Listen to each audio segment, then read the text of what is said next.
So let's go to LoRa. Here we go. Okay. So as I said, that was just a reminder of that last slide. So our problem here is if we use these type sensors, they are extremely lightweight, as you're going to see in a minute, and they're built to be extremely cheap, and we don't have the luxury of all this stuff. So that's a typical LoRa, what's called topology, right? I think we all know what a topology is at this stage. It's just a network layout map, right? So in this stage, you have on the left here, you have low power devices, sensors, actuators, whatever, right? And what we're basically saying here is we have radio links then to what's called gateways. Okay, so a LoRa gateway is essentially an antenna with a small PCB computer board attached to it, right? I think you can buy second-hand ones for about 20 quid or something. I don't know. The college actually have one of these. The engineering part have one of these, and I hope in the future to be able to do projects with it or joint projects. But at the moment we can't.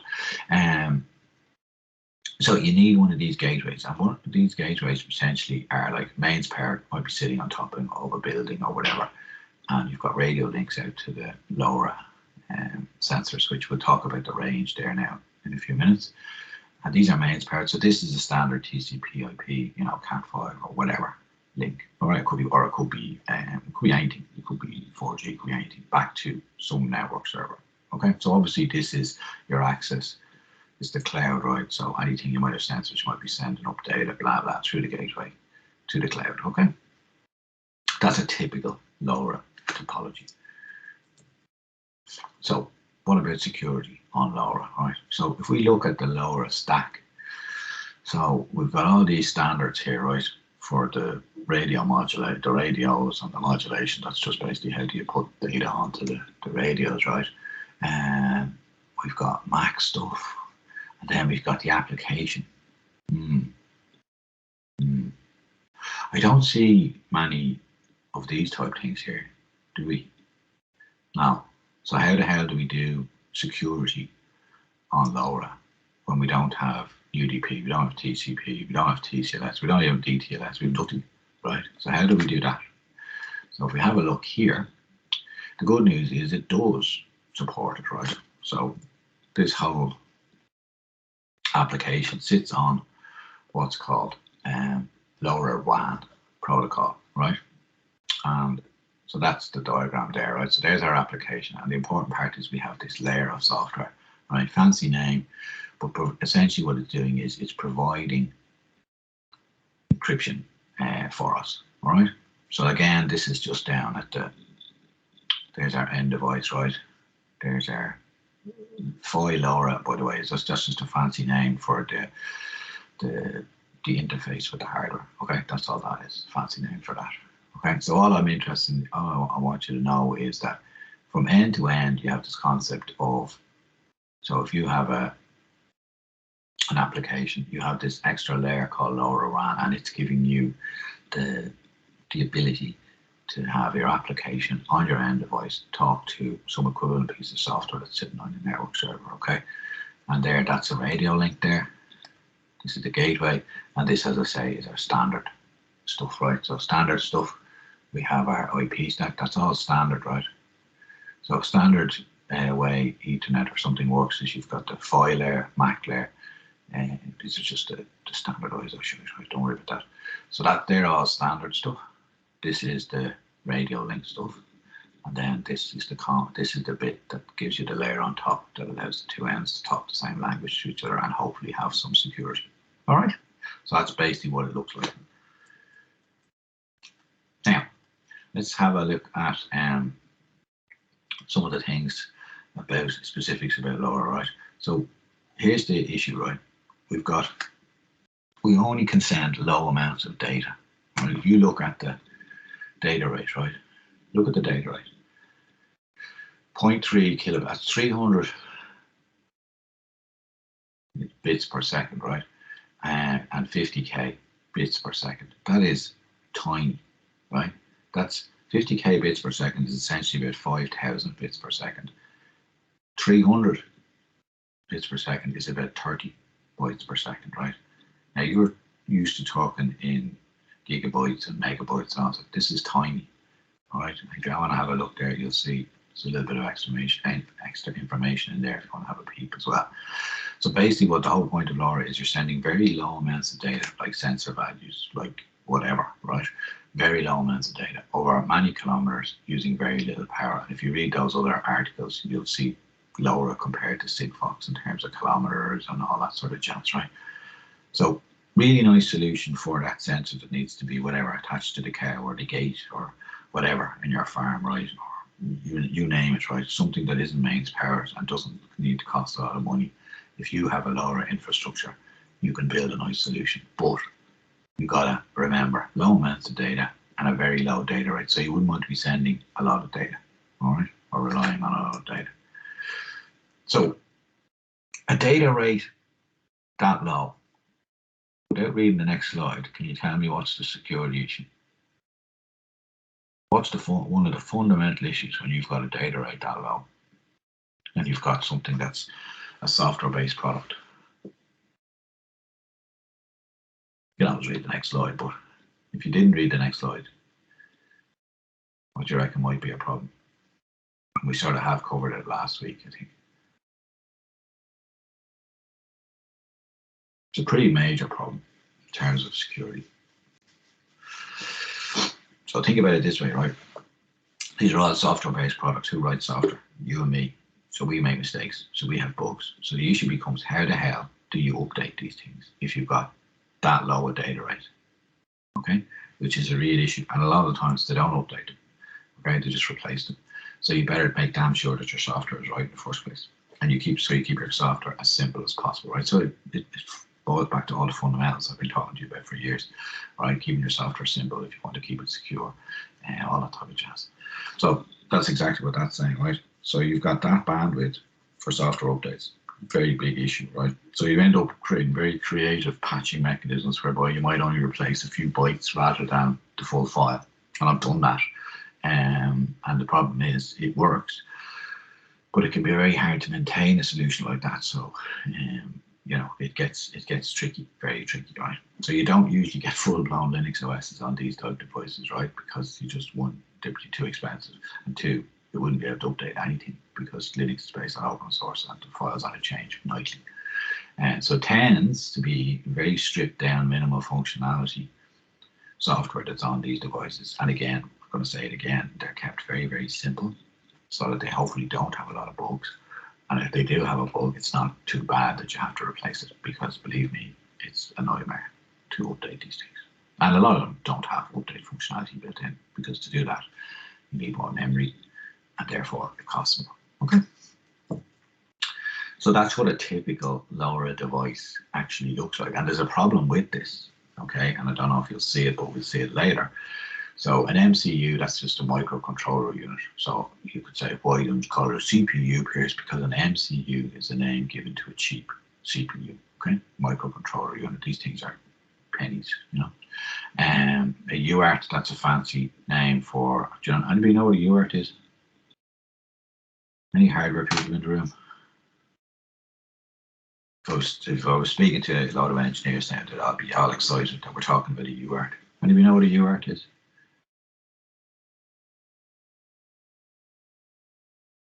It's just a chip that basically has a data bus on one side for talking to the processor, and it has a serial link on the other side for talking to some peripheral chip, right?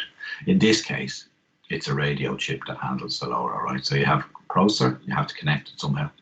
That's what UART does. It connects that to that. So the processor, you write your software, you download it here, it talks to this chip here, which in turn has an antenna for a radio link, right? That's essentially the most basic LoRa device you have, okay? We're going to come back to that in a minute, because there's a problem with that. There's a security problem with that. Anybody want to guess what the security problem might be? So what if I told you that LoRa, we know that LoRa can encrypt. It can encrypt this chip here, or somewhere can encrypt. Yeah, this chip here can encrypt comms. So what's the issue? There's a security issue with this design. What's the issue?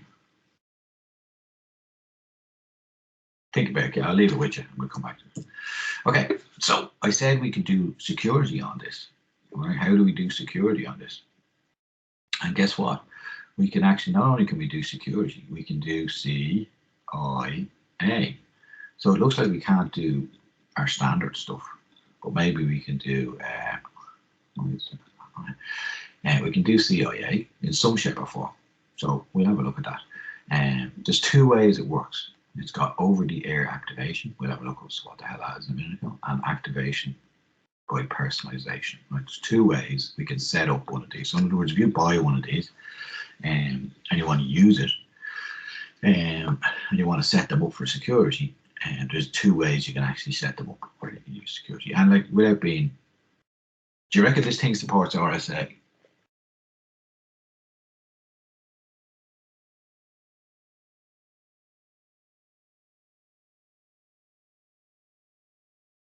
Anybody? Do you reckon this thing's what? No. Okay, I'll give you that. It doesn't. Do you reckon it supports some standard symmetric encryption?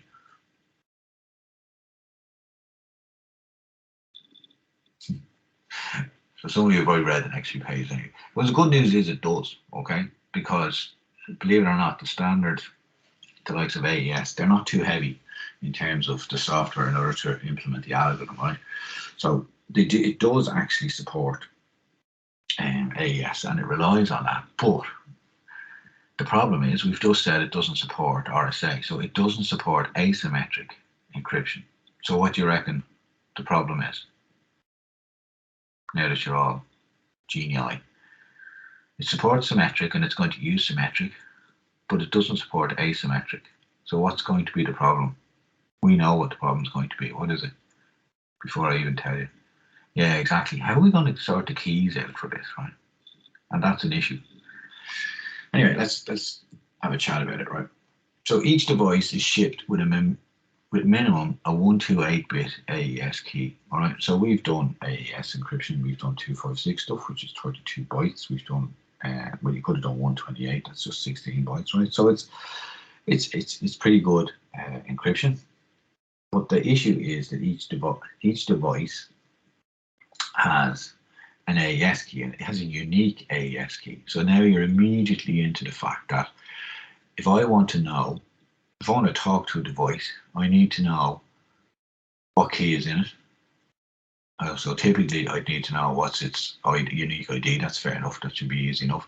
But I've got to have a database essentially of all these keys as well. And I've also got, wherever they are, I've got to keep them encrypted because if they get out, I've got serious trouble, right? So it's not that it doesn't work, and it is, these systems do exist that don't use asymmetric keys. They do. It's just they have issues, right? They have issues and they're key distribution issues. That's basically it. So what actually happens? It's shipped with a particular 128 AES key, and it's used. That key is used to sign on to authenticate to a central server and get two further AES keys to encrypt a session and an application session encryption key and a network session encryption key. Right? Messages are encrypted and maxed, so maxed, which means that message authentication cost is essentially hashed, right? So between all that, we end up with authentication, confidentiality, and integrity, right? Which is pretty good, right? So we can get CIA, but unfortunately, we're only getting symmetric. But in fairness, for something that is that, you're talking about that, right? That's not bad to be able to get CIA, even though it's just symmetric. Okay. So the system relies on the server and the IoT, and so this is the issue, right? Having the same initial key. And the problems are, how is the key stored on the device? How is it injected? Is it tamper-proof? Did it change from session? Okay, blah, blah, blah. So what I'm getting at here is, if you have a secret key and you store it and it's in an IoT device, is the IoT device tamper-proof? How does it get in there? Does it, do you need a secure room to get in there? Are you really going to build all that infrastructure for something that costs €1? The answer most of the time is no, okay? Because if these are tracking your cows or this, that, and the other, let's face it, most people aren't going to turn on the security feature for tracking the cow. If you're using these, and I think I gave you this example for, an alarm system on a very important building, then you probably would, because you don't want people hacking that, okay? So depending on your market, you'll turn on or you'll take some of these more seriously than others. But if you're trying to build a secure solution, then these are a problem, right? Because it isn't tamper-proof, right? So if you store the key in your LoRa device, someone can break in to the actual device and sniff the key, right? So that's an issue. Do the keys change per session? Depends on what you implement, right? And so they're serious issues, right? Now the other one, we said there was two ways: over-the-air activation and activation by personalization. So over-the-air activation, just one key at manufacture time, and then it gets to the other two and it talks to Mama Bear, the server. And this one, very, very similar, except all three are loaded in the factory before it's shipped, right? So there's no sign on. So it's the exact same, except there's no sign on to get the latter two keys. Okay. Exact same problem. Okay. Exact same problem. How do you get them in? Where are they stored? You know, can they be sniffed? Whatever. This was going back to this diagram, right? We have some issues, right? We've security. There's our friend vulnerabilities. That word again. I'd say first of all, key management issues. P, no asymmetric, right? The keys are in two places, both on the device and in the central server, Mama Bear database or whatever. You might have to protect them accordingly. So on the central database, hopefully you'd encrypt them before you store them or whatever. In the actual device, not so easy, because is there a tamper-proof area? Most of those LoRa devices won't have a tamper-proof area. Why won't they? Why won't most of the IoT devices, LoRa IoT sensors, why won't they have a tamper-proof area? Tamper-proof area means if you try and break it open to get the key, it'll delete everything. That's what a tamper-proof area means. Why won't a normal IoT device have tamper-proof areas? If I asked you that in the CA, what's the answer? I won't ask you that in CA because it's theory. What's the answer? Yeah, exactly. Cost you more.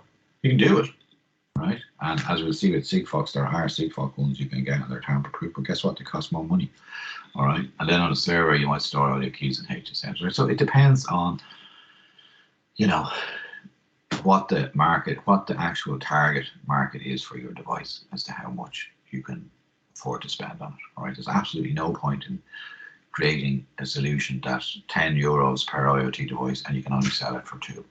You know, good luck, you're out of business. All right. So that's one pre-problem. And the other one is actually, remember this diagram? Well, unfortunately, that part from there to the right will be encrypted with the AES key. But this part here isn't. This part here is plain text. And if this whole device isn't tamper-proof, you can break in and basically sniff. You can break open the enclosure and sniff that connection there, and you have all the plain text data. Okay, or worse, you replace that with one that does whatever you want it to do. Okay, so the only solution is to tamper protect it, and that's cost. So hopefully you get that idea, right? At the other end, you know, so we said a typical LoRa is there's end device, gateway, network server. There's no issue here in terms of security because you can implement all your standard stuff. Okay, SSH, blah blah blah. So what you're trying to prevent here is just the denial of service attacks and things like that, and unauthorized access. Okay, but that's straightforward. The issue is at this end. Okay, sigfox. So sigfox, slightly different, but not so different. Okay, so same idea. I've got IoT devices equipped with some sort of radio modems, right? Some sort of radio antennas, blah blah blah. Because this is always going to be. So again, exact same idea. I have sigfox sensors on my cows or my gates or whatever, and they talk to some sort of base station, which is it also talks to a central server. Now the difference between sigfox and LoRa is you can have your own LoRa gateway. You can totally implement your own solution, right? Whereas sigfox, all the messages go to their central server, and then there's a callback method by which they send you the data, and you can send stuff to go to it. Okay, so you're going through their sort of infrastructure if you use this solution.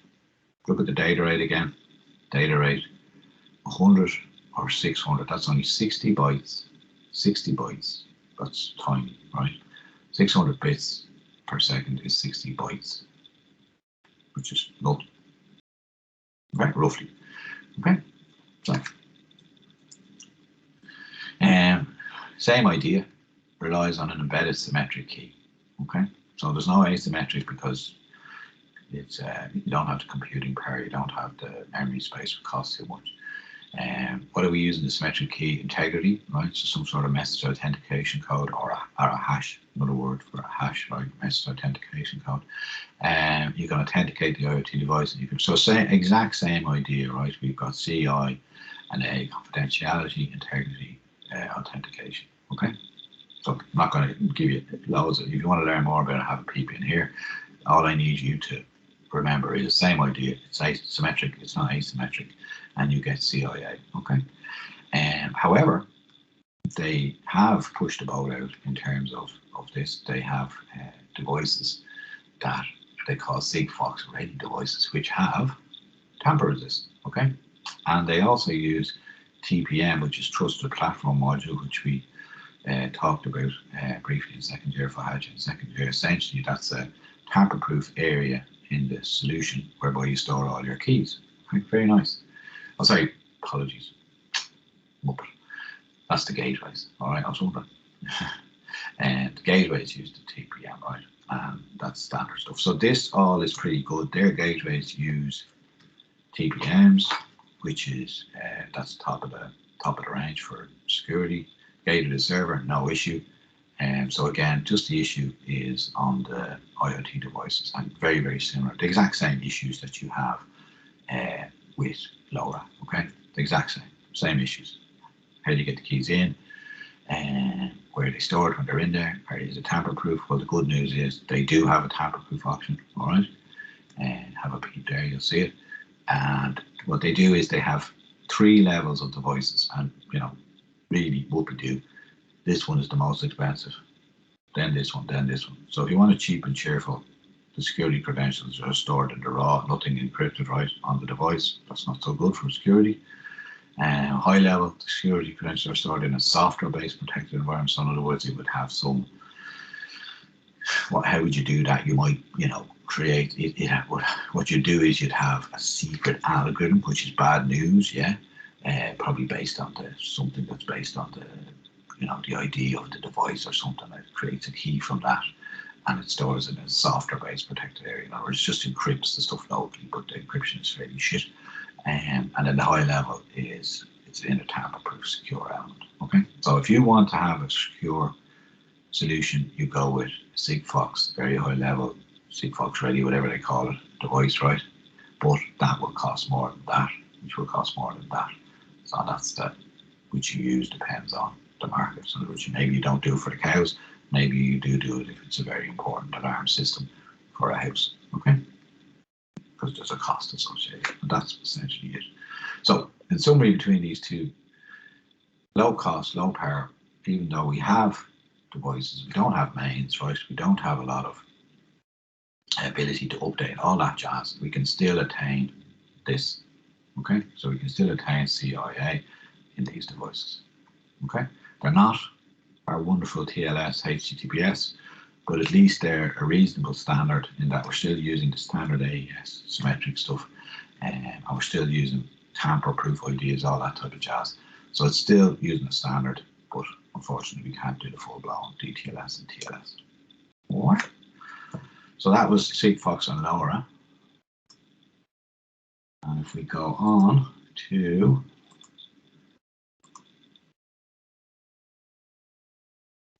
so what is this? This is interesting. So these guys came along more recently. Narrowband IoT. Has anybody ever heard of narrowband IoT? Anybody ever heard of that? Yeah? Very good. Where'd you hear it from? Oh, I can guess. Your research for your project. Okay, so what the hell is narrowband IoT? So Yeah, very good, very good. You must be looking up the right stuff then. Okay, so what the hell is narrowband IoT? So I'll tell you what the main advantage of narrowband IoT is, right? So, and first of all, we'll discuss what's the major disadvantage of sigfox and LoRaWAN. And the big disadvantage of sigfox and LoRaWAN is, remember, standards, scale, what's out there, plumbing, all right? So LoRaWAN and sigfox, are they as ubiquitous? Are they as everywhere as cellular, 3G, 4G towers? The answer is no. Okay. So if you could build a solution that was based on the standard cellular network, wouldn't that be nice? Now we know what the main issue is if you use the standard cellular network. It's going to be cost, right? And power, because you're probably going to use 3G or 4G or, God forbid, 5G. Maybe you can still get access to 2G, depending on what network you are. I don't think, I'm not sure you can anymore. So you're probably stuck with 3G minimum, right? It's going to cost you money for the adapter, and it's going to cost you power, right? So what they did was they've come up with this idea whereby it piggybacks on the bandwidth, right? There's certain little bits of the bandwidth on your standard cellular networks that they don't use, and that's why they call it narrowband. It's a little band, right? It mixed in the spectrum of the 3G and whatever spectrum it is, and they use that. So in other words, you can take advantage of the whole cellular network, but the radios aren't as powerful, and so it's still more expensive than sigfox and LoRa, but it's not quite as bad in terms of the power usage. So you still won't get half the power usage. You'll still get more power usage than LoRa and sigfox, and it'll cost you more, but you have the advantage that your infrastructure is everywhere. Okay, so hopefully you can see that. So that's a really nice thing. But if you really need low power, low cost, you can't use this. But if you can handle a bit of cost and maybe your battery only has to last a year or so, then this is a really nice option. Okay, and those mandatory reads that I've asked you to read, they explain this really well as well. And so it's standard based, nice, low power, WAN again, developed to enable a wide range, blah blah. Improves the power consumption. So when they say significantly improves the power consumption of user devices, they mean compared to normal cellular, okay? Not compared to LoRa and sigfox. Battery life, 10 years if you're doing absolutely nothing, right? Initial cost modules, so you're talking low cost compared to 3G, 4G, 5G, but you're still high cost compared probably to LoRa and sigfox. So Alan could probably give this lecture now pretty soon. So it's improving all the time. So supported by all the major, this is the nice part, okay? And you get all the standard stuff. So it takes advantage of a huge existing, that's its biggest advantage, right? If you want to have a quick peep between LoRa versus nbiot, and it's in one of those mandatory reads that I've asked you to read, okay?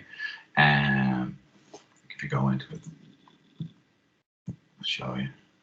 So there you go. So remember, you've got to read all these mandatory reads, right? You have to read those, because if you read them, it'll explain it and give you more. I'm not saying that I'm going to ask you, what's on paragraph 15 of page 5, yeah? But if you read it, it'll aid you. If I ask you a discussion question on LP1 technologies, believe me, if you've read that, you're going to, and take a few notes off it, you'll be able to answer the question better than just trying to regurgitate my notes, okay? So if we go in, you'll see, I'll show you this.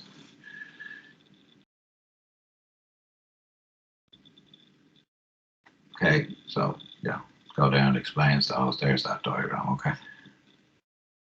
Goes through all the things. Now you should, at this stage, hopefully, because I've explained all these topics, you should understand them, okay? So let's have it. So what's LoRa versus nbiot and narrowband IoT? They're a bit newer, unlicensed, right? So you basically whack up your antenna and off you go. But you could get someone else, you could clash with somebody. Licensed frequency band, so in other words, you can't clash with anybody, right? Because you're piggybacking on the cellular infrastructure. Lower cost, higher cost, but no gateway, so there's a balance there. longer battery life than nbiot, which is still better than, you know, a cellular phone or whatever. High latency, low latency. This is very important. Can you remember what this means? Well, it's sort of telling you what that means. So if something has a high latency, it means there might be a time delay before you report, say, a sensor reading to a central server. That's what a high latency means, right? So if you have an alarm, a fire alarm system, you don't want to implement something that has a high latency, right? Because let's face it, the fire will take hold in the building before you tell the fire brigade, actually there's a fire here, okay? So be careful of that. Low latency, again, it's low latency means it's nearly instantaneous, right? Or it's faster than this anyway. LoRa, good range, 7 to 10, and narrowband IoT, just slightly more. This is better in rural remote because, let's face it, cellular in a lot of remote isn't so good. LoRa, once you've got your antenna in place, then it's better. In other words, you could more cheaply install one of these in a remote area than trying to get the cellular lads to put a new tower there. Low data rates, higher data rates. Okay, so this is a big thing with narrowband IoT.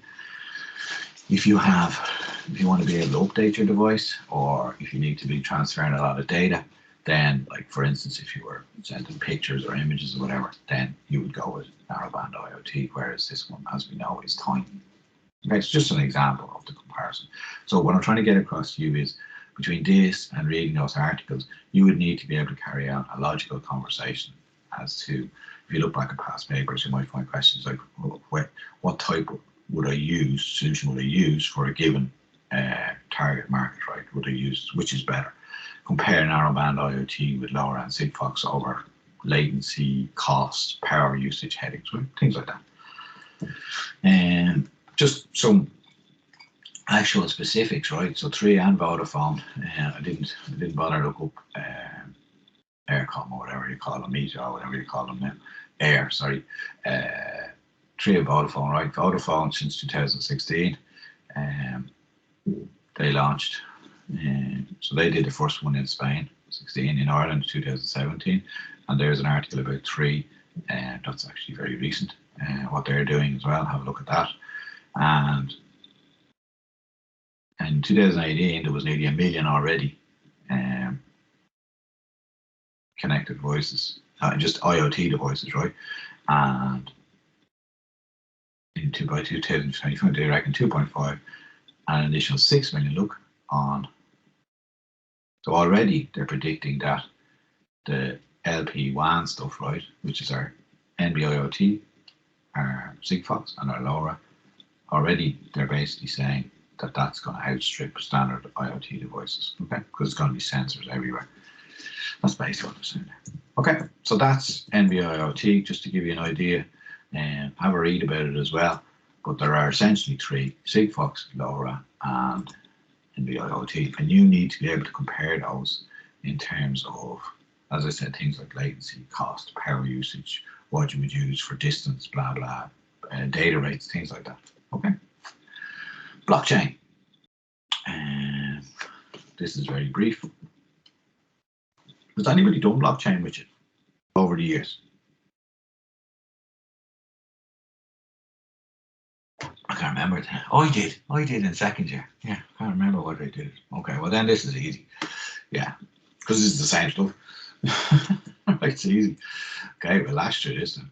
Right, so what the hell is it? Same thing, distributed, immutable, secure, blah, blah, blah. This is what one of the key things is, right? You don't need a middleman, so therefore you can build a solution whereby people trust the thing without having to trust a man in the middle, okay? And we're going to talk about these 4 words. That's what blockchain is, okay? What is it? It's a shared immutable ledger that facilitates the processing of recording transactions and tracking assets, right? So everybody is familiar with it because of Bitcoin, okay? But it's of far more use than just Bitcoin. It's a really, really powerful way of ensuring that, you know, for instance, if something has been shipped and it's been shipped from Far East to here, all the stages it goes through, if each one of those stages, every time I got a truck on a boat or whatever, it was logged and it was using a blockchain thing, you would know for sure that no one could forge that along the way. Okay, that's essentially what a lot of people used a lot in supply chain stuff at this stage. Immutable. Everybody know what immutable means? It means you can't change it. All right. Why? Because you're going to use encryption, our standard encryption stuff, to make it immutable. Okay. Also called fancy. You'll see that term used. Distributed ledger technology. Distributed means it's not just in one place. Okay. And a ledger is a typical place, like from finance, where you record information.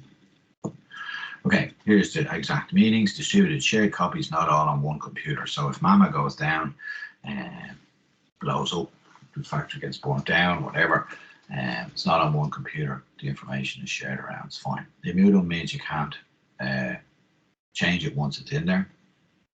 Secure, similarly, but you can't hack it to change it, whatever. And peer, it's decentralized control, not one point of control. All right, so not only is it not on one computer, but multiple people typically can change it. All right, there's a difference between those two things, distributed and peer. So just make sure you understand that. And where have you heard? You've heard of it, blockchain, right? Blah blah blah. Okay, so typically some examples, right? But it can be. It doesn't matter. It can be used. I particularly like this one, the medical records, right? Like everybody knows, if you've been to hospital A versus hospital B in this country, it's a disaster. Hospital A won't have access to the records from hospital B. So wouldn't it be much nicer if, they were all stored centrally and they couldn't be changed and blah, blah, blah. It's perfect. It's perfect for so many different solutions. Just be careful of that. Blockchain is not Bitcoin. Bitcoin uses blockchain. Okay. And again, good IBM article there if you want to have a peep at it. What's it look like? Well, it's linked lists, essentially. You've all come across linked lists over the 4 years you've been here. Some of you more than others. So essentially you've got data, something, right? Could be your health records. Oh, I went 6 years ago, blah, blah, blah. There's the record. It goes in there. There's a checksum added and it points to the next one. And the next one is 4 years ago, I went in again, blah, blah, broke my arm, broke my left arm this time, broke my right arm over here, broke my left arm this time, blah, blah, blah. There's all the x-rays, there's all the information it's hashed. And I go on to the next one. Oh, it was in 2 years ago, broke my left leg, blah, blah, blah. And you get the idea. And all the records would be there. And, I came along here in 2021. These date back 15 years. And once they're in there, they can't have been changed. And I know they can't have been changed. So I know they're legit and everybody knows they're legit. And they're stored. All the hospitals have access to the records, right? And they can't change them, so no one can change them, whatever. So it's cool. It's a linked list of transactions contains the data and a hash pointer to the previous block, okay? That's basically all it is. So, oops, wrong way. Blockchain function based on the verification of hashes. There you go. There's our. How do we authenticate something? Is correct. We use digital signatures. Okay. Because remember we said, what did we say? What feature of digital signatures are we relying on here?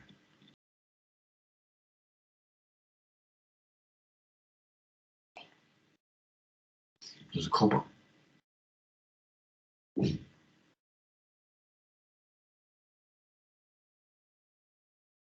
Well, we're relying obviously on integrity and hashing and all that, but we're also relying on the fact that if you said something 10 years ago and you put a digital signature on it, you can't deny that's the way it was. Same idea. Your records are in and that's it. It can't be changed. Okay. That's all at its core. Distributed ledger records transactions, blah, blah, blah. Oh yeah, there's different types, public and private. Okay. So best known public ones are the cryptocurrency ones, but the private ones are just as important, whereby a company could use a private blockchain for storing information, all right? Like all your HR records technically could be stored in a blockchain, okay? And they don't need to be public so that everybody sees them, but inside the company, the people with the right access will be able to see them. And it's just a way of storing things to make sure that once they're in there, they can't be changed. So you're going to find it more and more and more used everywhere. So that's all that's basically saying. Private. Yeah, Also, private blockchains, whereas the public ones, typically there's everybody. So the Bitcoin one, everybody has the same access, right? The private ones, you can sort of do what you want. You can have different levels of permissions, right? So again, if these are HR records, you might only have certain people have access and things like that, or even health records, right? So there is a difference between public and private.